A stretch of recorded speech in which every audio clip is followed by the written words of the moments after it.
Bienvenido a la Reflexión del Día. Nuestro mayor deseo es que crezcas espiritualmente junto a nosotros, porque mientras más llenas tu corazón de la palabra de Dios, incrementas tu fe y te acercas al propósito que Dios tiene para tu vida. En nuestras redes sociales encuéntranos como Iglesia Quemuel. No olvides darle like a nuestra página de Facebook, seguirnos en Instagram y suscribirte a nuestro canal de YouTube. También recuerda activar la campanita de notificaciones para que no te pierdas ninguna de nuestras transmisiones. Sean todos bienvenidos un día más a la Reflexión del Día. En esta ocasión tenemos el privilegio de tocar un tema que desde la semana pasada hemos estado preparando. La salvación. ¿Qué es la salvación? ¿Qué no es? ¿Cómo se recibe? Llegamos ahí. Llegamos ahí. Y yo Se pierde, hago ¿no? brevemente ¿se pierde o no? Te hago la reflexión. Un día yo recibí a Cristo. Estaba en un cine, se fue la luz, salí a comprar gaseosa, me dijeron no sirve porque no hay electricidad. Vi un niño que estaba allá afuera con una máquina un carretón de sorbetes, helados, le compré una paleta. Me dijo si yo había recibido a Cristo, si moría, ¿dónde iría? En mi vida había sentido eso, tenía 14, 15 años. Y entonces me dice, reciba a Cristo. Lo hice por educación. Se paró en la ruedita de la llanta, me dijo, pone su mano acá, y yo repito, Señor Jesús, etc.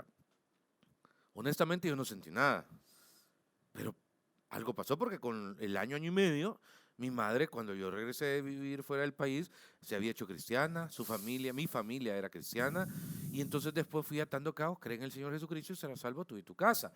¿Creyó mi mente? No, mi alma sí creyó. Pero luego en el viaje de la fe, yo encuentro mucha gente que vive como le da la gana y otros que viven perdiendo la salvación a cada rato y otros que dicen la salvación no se pierde. Claro, en Quemuel tenemos un planteamiento teológico que la salvación es un regalo absoluto, permanente y para siempre. Y me ha tocado defender ese planteamiento. Y yo digo, bueno, si alguien cree que la pierde, pero al final creo que ni eso es así. ¿Qué pensamos de eso? Bien, aquí hay que tomar en cuenta varios factores según la palabra de Dios. La primera de ellas es de que ese día, esa noche, no se salvó el pastor solo porque el niño estaba ahí y fue circunstancial. En realidad, yo ya había predeterminado en la eternidad anterior que Juan Carlos Hasbún ese día se iba a convertir, ese día Dios se le iba a revelar. No es que anduviera buscando la salvación, bien ha dicho, nadie la anda buscando porque estamos muertos en nuestros delitos y pecados. Es Él quien nos busca. Y entonces yo ya había determinado eso, pero ocurrió algo también en el momento que creíste. Y es que en el momento que creíste se realizó un decreto divino a tu favor, que era revelarte a tu vida y salvarte, perdonar tus pecados presentes, pasados y futuros a través de la muerte del Hijo de Dios y salvarte y a la eternidad para siempre, ¿verdad? Entonces, pero ese es un decreto divino que nadie puede cambiar. Dios lo estableció así y todos los decretos de Dios, dice la palabra de Dios que todo va a pasar menos su palabra. Y si ese decreto estaba establecido a tu favor en cuanto a la salvación, nadie lo va a cambiar, ni siquiera Dios está interesado en cambiarlo. Por una parte. Y por otra parte pasó algo importante que todo creyente debe de entender. Y es que el día que nosotros nos convertimos, se realizó algo que él ya había pensado, ya había decretado así. Nos unimos con su Hijo. Somos uno con Él. Somos parte de su cuerpo. En Juan capítulo 17, claramente el Señor establece su unidad, la unidad entre nosotros, pero también su unidad con Él y Él con el Padre. ¿Cómo se puede perder algo así? Además, no puedo perder algo que nunca gané, ¿verdad? Que yo luché por lograrlo, me la regalaron. Ni siquiera lo estaba buscando. Y eso es precisamente lo primero que tenemos que comprender. Como decía el que fue alguna vez, ¿verdad? Un hermano que fue el director del Instituto Teológico de Texas, que por cierto ya murió, el hermano Schaeffer, decía que en este mundo solo hay dos tipos de personas, salvos y no salvos. No hay términos intermedios. Que nosotros podamos ver términos intermedios es otra cosa, pero Dios no lo ve así. Dios ve personas que son salvas y las que no. Entonces, tenemos que estar claramente definidos que los que son salvos pertenecen, están unidos al Señor. ¿Y cómo lo vamos a desprender de ahí? ¿Que son perfectos? Por supuesto que no. Y tú has dicho un montón de veces desde el púlpito, Dios no quiere gente perfecta, ¿verdad? Pero ser mejores cada día. Y ese es un elemento importante en la congregación. Yo creo algo también, ok, entendí desde un primer día, cuando me comencé a volar la cabeza en este tema, que Dios vive en la eternidad, ¿es correcto? Sí. No hay pasado, no hay presente y no hay futuro. No hay Es un tiempo y estado, espacio. no hay tiempo, ok. Al vivir en la eternidad y estar marcado la cruz como el lugar donde fueron llevados todos los pecados de la humanidad absoluta Todos, desde el primero que nació hasta el último que morirá y que nacerá, absolutamente todos los pecados del mundo fueron llevados en la cruz del Calvario. Correcto. 2, cuando Él los toma y Él paga el precio de esos pecados, y de repente viene alguien y dice, yo acepto a Cristo y Cristo lava mis pecados, donde siento que la gente se confunde es que siempre está la expectativa del fallo. ¿Por qué? Porque no es posible que Dios haya dicho, vaya, voy a perdonar los del pasado y hasta aquí, pero de aquí en adelante, ay de vos, no están en la cruz del Calvario. Entonces la gente vive con esa percepción de que más adelante, si yo cometo un error, si yo fallo en algo, consecuencias voy a tener, pero hasta el de pasado mañana, el más terrible dentro de 6 años, dentro de 20 años, fue ya pagado en la cruz del Calvario. No tenés idea cuánto me cuesta hacerle comprender ese punto a gente que tal vez por un pensamiento muy propio de santidad o de búsqueda de santidad, que yo lo aplaudo y lo celebro, cuando cometen un error sienten que están expulsados de esa gracia de Dios. Bien, quiero que hay definir 2 situaciones importantes. La primera de ellas, Pablo decía en Romanos, ¿verdad?, de que los sacrificios, antes de que el Señor Jesús diera su vida por nosotros, los sacrificios de los corderos realmente no es que purgar el pecado de las personas. Dice Pablo que Dios pasaba por alto el pecado de su pueblo y por esa razón es que tenían que sacrificar constantemente, porque no era eficaz la sangre de los corderos, porque estos solo eran un tipo de la muerte del Hijo de Dios. Temporales. Así es, pero con la muerte del Hijo de Dios, el Cordero perfecto. El Cordero perfecto, entonces perdona nuestros pecados pasados, presentes y futuros de una sola vez. Los colgó en la cruz y murió y ahí fueron perdonados. Ahora, ¿cómo me garantiza eso a mí? Muy simple. Hebreos 10:10 dice de que Jesús, su sacrificio solo va a ser una sola vez y para siempre. Eso quiere decir de que Jesús no tiene que morir a cada rato para perdonar mi pecado. Es que ya murió una sola vez y no lo va a volver a hacer. Por lo tanto, estoy seguro que mi pecado presente, pasado y futuro ya fue perdonado. Esa es la primera situación que tenemos que comprender. Y la segunda es que cuando nos unimos con el Señor Jesús, el Señor claramente dice, en Juan capítulo 17, dice que Señor, orándole al Padre en el Getsemaní, justo antes de que lo fueran a capturar, dice, Señor, Padre, de todos los que me diste, dice, ninguno se perdió. Entonces, ¿qué quiere decir? No solo se refería a los discípulos, excepto el que lo iba a traicionar, pero no solo se refería a ellos, sino que se refería a todos los que iban a creer en él en el futuro.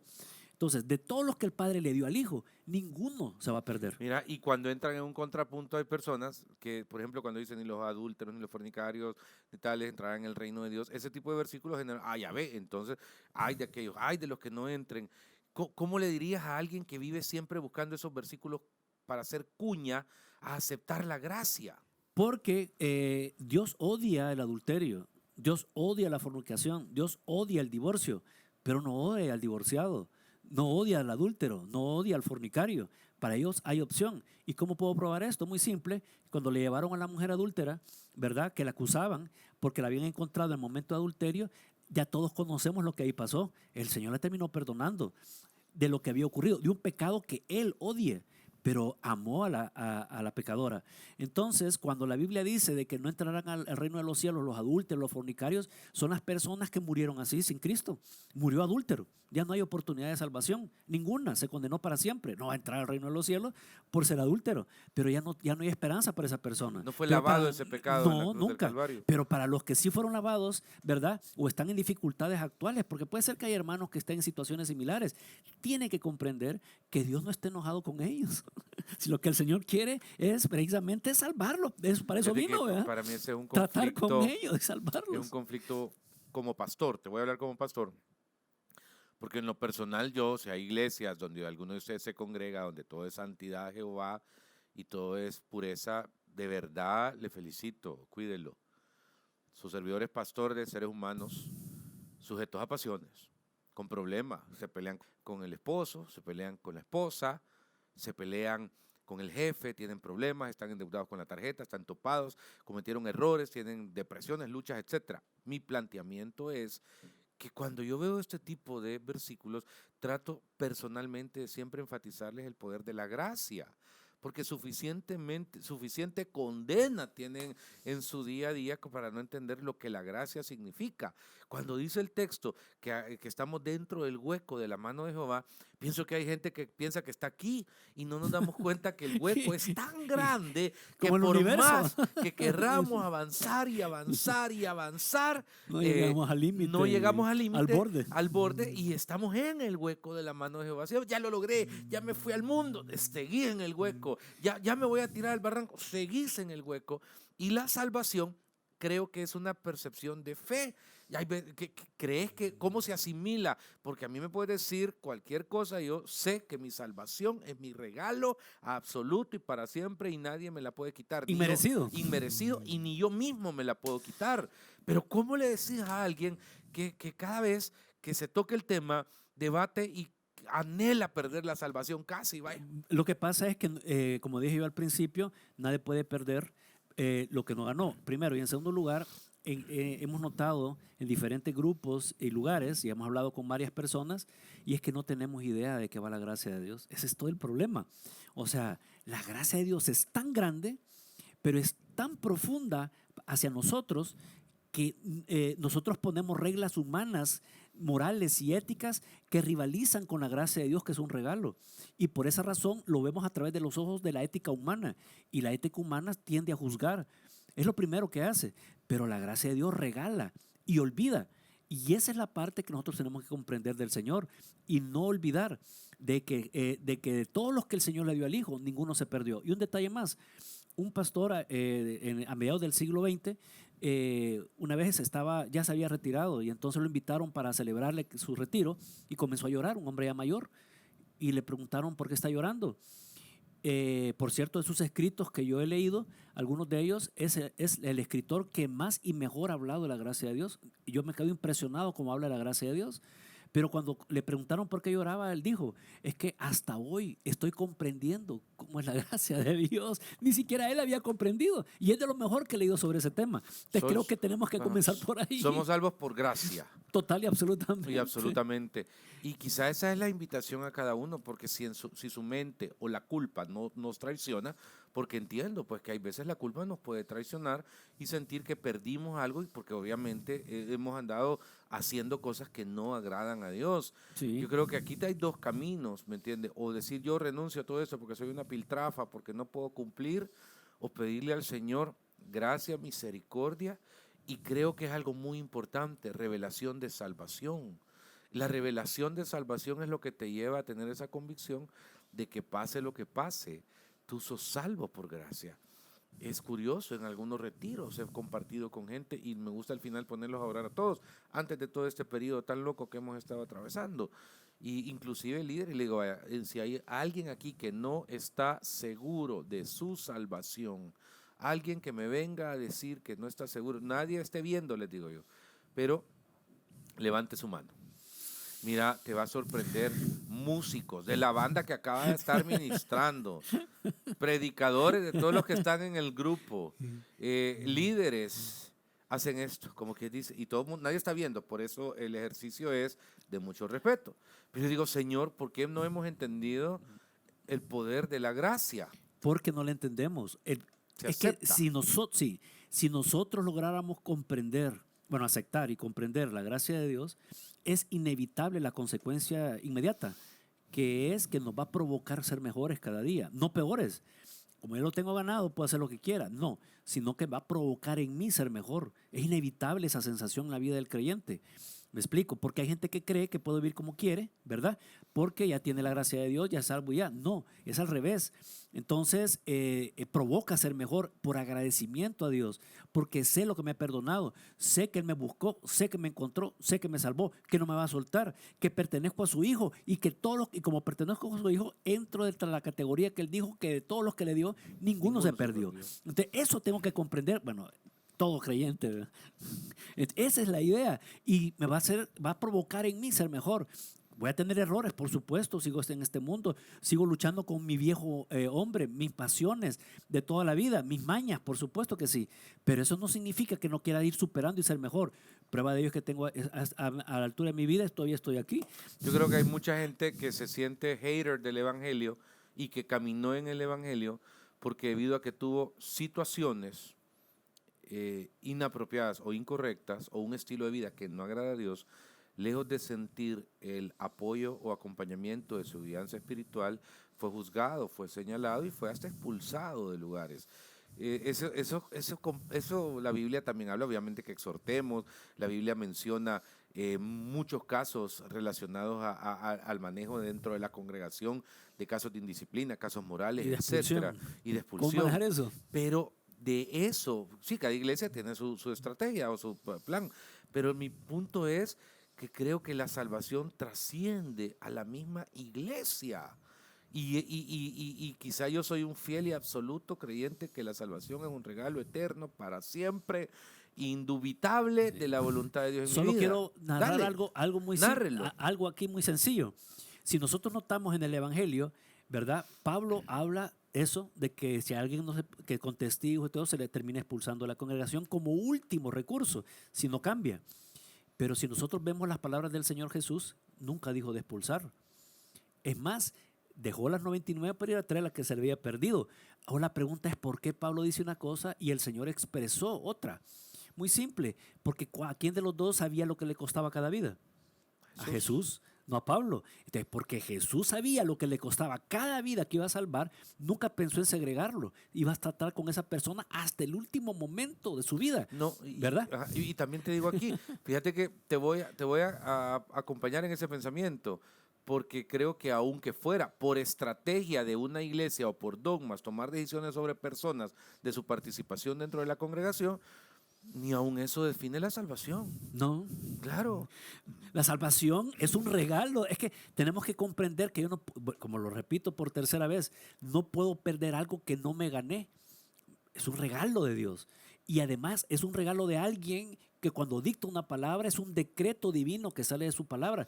Yo puedo decir una cosa, prometer algo y no cumplirlo como humano, pero Él no funciona así.